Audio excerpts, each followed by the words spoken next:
એક વિનંતી કરું છું કે આપણે 5 વર્ષ આપણા ધારાસભ્ય નતા તો શું શું આપણને તકલીફો આણંદ શહેરમાં પડી છે, આણંદ તાલુકામાં પડી છે, આપ સૌને ખબર છે।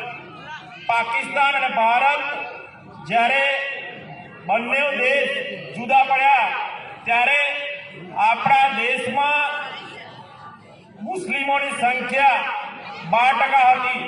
એ 12%થી વધી અને લગભગ 26-27% થઈ ગઈ અને જ્યારે પાકિસ્તાનમાં હિન્દુઓની સંખ્યા આપણી જે 23% હતી એને બદલે 4-5% સુધી અત્યારે થઈ ગઈ છે।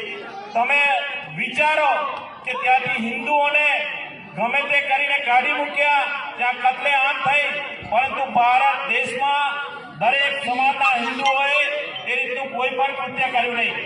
પરંતુ જે એ લોકો અહીંયા રહે છે એમને પોતે પોતાનો દેશ હજુ પણ સમજતા નથી। આણંદ શહેરમાં પણ તમે જોઈ રહ્યા છો કે એ લોકો અત્યારે પણ જે ભારત દેશમાં રહી પોતાનો દેશ સમજતા નથી। એ લોકોને આ દેશમાં રહેવાની કોઈ જરૂર પણ આપણને લાગતી નથી, કારણ કે જે રીતના એ લોકો કૃત્ય કરી રહ્યા છે એ રીતે હવે આ ભારત દેશના નાગરિકો પણ ચલાવી નહીં રહે।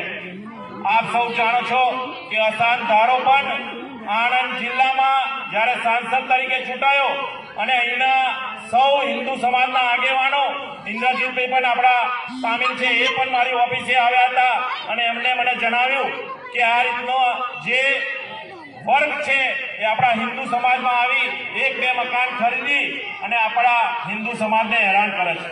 આ તાત્કાલિક અસાન ધારો લાગુ કરવો જોઈએ। મને આ આપણા બધા જ સમાજના આગેવાનો મળ્યા અને તાત્કાલિક આપણી ગુજરાત સરકારમાં રજૂઆત કરતા અસાન ધારો લાગુ કરવામાં આવ્યો। એનાથી આણંદમાં આપ સૌને ખબર છે કે કેટલી મોટી અહીંયા જે જરૂર હતી એ જરૂરિયાત આપણા હિન્દુ સમાજને પૂરી કરી।